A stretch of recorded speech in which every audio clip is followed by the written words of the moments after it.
오늘 우리가 함께 묵상할 말씀은 신명기 5장 7절의 말씀입니다. 너희는 내 앞에서 다른 신들을 섬기지 못한다. 아멘. 열마디 말이라는 뜻의 십계명은 두 돌판에 쓰여졌습니다. 아마도 한 돌판에는 하나님과 관련된 것을, 다른 돌판에는 사람과 관련된 것이 쓰여졌을 것이라고 추측되는데요.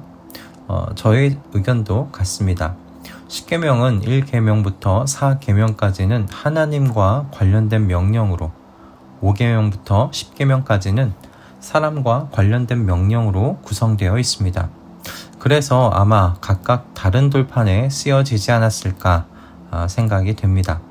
그러나 중요한 질문은요, 왜 하나님께서 이렇게 구별하셔서 계명을 주셨을까 하는 것입니다. 왜 그러셨을까요? 이와 관련해서는 주님께서 가르치신 주기도문을 생각해 보면 알 수 있을 것 같습니다. 예수님께서 제자들에게 가르치신 주기도문도 십계명과 마찬가지로 두 부분으로 나눌 수 있지요. 이름이 거룩히 여김을 받으시오며 나라가 임하시오며 뜻이 하늘에서 이루어진 것 같이 땅에서도 이루어지리이다. 이것이 첫 번째 기도 내용인데요. 이 기도의 내용은 전부 아버지의 이름과 나라와 그 뜻에 관한 것들입니다. 그래서 이 기도를 당신에 대한 기도라고 부르는데요. 당신에 대한 기도가 있고 나서 이어지는 것이 바로 우리에 대한 청원입니다. 일용할 양식을 우리에게 주시옵고 우리가 우리에게 죄 지은 자를 사하여 준 것 같이 우리 죄를 사하여 주옵시고 우리를 시험에 들게 하지 마옵시고 다만 악에서 구하옵소서 라는 내용이지요. 이 기도의 내용은 모두 청원하는 우리의 연약함에서 비롯되는 필요들로 되어 있습니다. 예수님께서는 이렇게 기도의 순서에 있어서도 하나님에 관한 것을 먼저 기도한 후에 우리의 청원을 올려드리도록 가르치고 계십니다. 왜 그런 걸까요? 사람은 우리 자신의 그 연약함으로 언제나 나 중심적인 기도를 할 수 있기 때문이지요. 나의 일용할 양식, 나의 직장과 나의 일, 나의 가족, 나의 건강 등과 같은 기도 제목들입니다. 나의 관심에 파묻힐 위험이 크다는 말씀입니다. 그래서 예수님께서는 하나님 중심의 기도를 먼저 드리라 가르치고 계시는 것이죠. 하나님의 이름과 하나님의 나라와 하나님의 뜻에 관한 것을 먼저 기도해야 한다는 말씀입니다. 십계명도 마찬가지이죠. 하나님에 대하여 우리가 무엇을 해야 하는지, 하나님의 영광을 어떻게 높여드려야 하는지를 먼저 가르치시고 나서 사람에 대해서 무엇을 해야 하는지를 말씀하시는 겁니다. 그렇다면 하나님께서는 왜 이와 같이 가르치시는 걸까? 하나님의 중심의 순서가 바르게 서야 사람과 사람, 사람과 자연 간의 모든 관계도 바르게 설 수 있다라고 말씀하신다 생각합니다. 십계명의 순서가 부모를 공경하라는 말씀으로 시작한다고 해서 말이 안 될 것은 사실은 없습니다. 이웃의 소유를 탐낼 수 없다는 계명 뒤로 나 외에 다른 신을 섬기지 못한다는 계명이 들어와도 이상할 것 하나 없습니다. 그러나 하나님 중심의 순서가 바르게 서지 않는 이상 부모를 공경하고 섬기는 일, 생명을 사랑하고 아끼는 것, 간음하지 않는 것, 이웃의 것을 탐내지 않는 것, 이 모두가 제대로 설 수 없다는 말씀입니다. 하나님 중심의 순서가 먼저 회복되지 않고서는 이 나머지 것들을 제대로 해 나아갈 수 없는 것이 우리의 사람의 현실이다 라는 것이죠.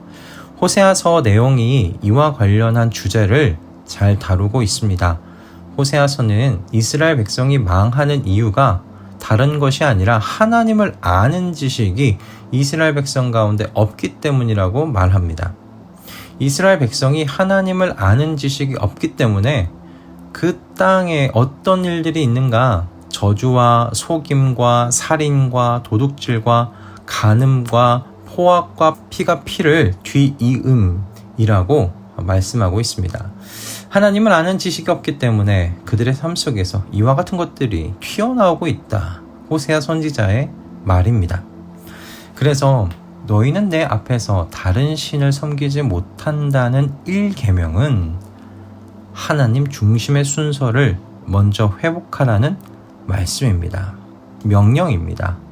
사람은 연약하지요. 그래서 인류 역사 속에 늘 신이 존재해 왔습니다. 물론 오늘날에는 과거와 같이 신을 만들어 섬기는 일이 없지요. 그러나 오늘날도 사람들은 무엇인가 의지하면서 살아가고 있습니다. 저와 여러분이 살아가는 자본주의 사회 안에서 가장 많이 볼 수 있는 것이 무엇일까요? 저는 돈이라고 생각합니다. 돈에 의지하고 살아가는 것이 오늘 우리가 살고 있는 이 사회 안에서 가장 많이 볼 수 있는 모습 아닌가요? 사람들은 미래를 예측하지 못합니다. 그런데 그 사람들이 가지고 있는 욕망이 무엇입니까? 예측하지 못하는 그 미래 속에 자신의 삶을 보장받고 싶어하는 욕망입니다. 그러니 자신의 안정적인 미래를 보장해 줄 수 있는 것들을 의지하기 마련입니다. 자본주의 사회에서 그것은 돈이 될 겁니다. 돈이면 웬만한 것들 다 살 수 있다고 여기지 않습니까? 돈이 있으면 안정적인 미래가 주어질 수 있다고 생각하지 않습니까? 돈이 기댈 언덕이 된다고 믿고 있는 시대입니다. 그런데요, 이렇게 돈과 가까이 살면 어떻게 될까요? 돈을 숭배하고 살아가면 이 돈의 성질을 닮아가게 됩니다. 인간이 인간이지 못하게 된다는 것입니다. 다른 사람은 눈에 들어오지 않습니다. 내 눈앞에 쌓여가는 돈과 함께 안락한 내 미래만 보일 뿐입니다. 그래서 하나님께서 우리에게 내 앞에서 다른 신을 섬기지 못한다고 저는 말씀하고 계신다, 명령하신다 생각합니다. 나 중심으로 너의 삶을 재편해라. 그때에서야 사람이 진정 사람일 수 있다는 말씀이죠. 창조 때의 아담으로 회복할 수 있다는 말씀입니다. 창조 때 아담의 눈에는 하나님 외에 아무것도 없었습니다. 아담은 오직 하나님만 섬겼습니다. 그리고 그 결과가 무엇이었습니까?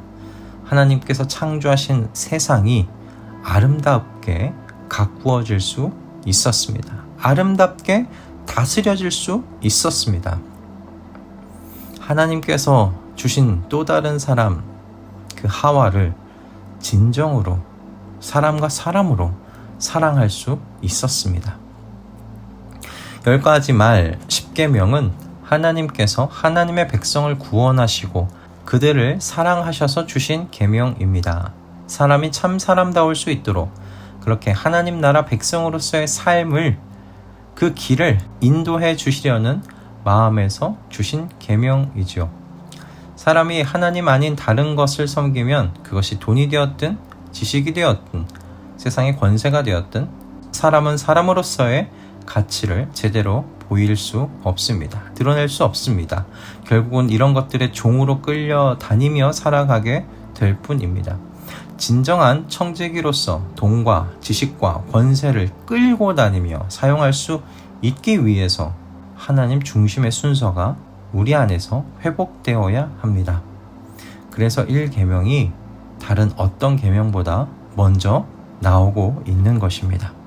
이 말씀을 함께 듣는 모든 성도 여러분, 이번 한 주 하나님 중심으로 살기를 결단해 보실 수 있기를 바랍니다.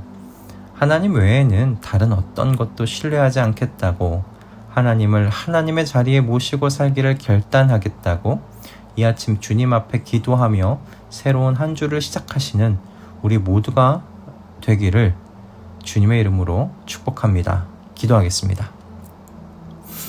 주님, 10계명의 말씀으로 우리를 깨워주셔서 감사합니다.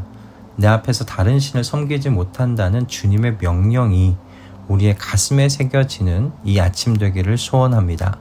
하나님 중심의 질서가 삶에 자리하지 못하면 사람은 진정 사람으로 살아갈 수 없습니다. 돈이나 사람이나 권세의 노예가 되어 살아갑니다. 그것들의 성질을 드러내며 살아가게 됩니다. 주님, 성도는 주 예수 그리스도께서 함께 사는 사람들이오니 우리 안에 계신 주님의 성품이 드러나지기를 소원합니다. 평생에 주님께서 제 삶의 유일무이한 왕이심을 드러내며 살게 하여 주시옵소서. 예수 그리스도의 이름으로 기도드립니다. 아멘.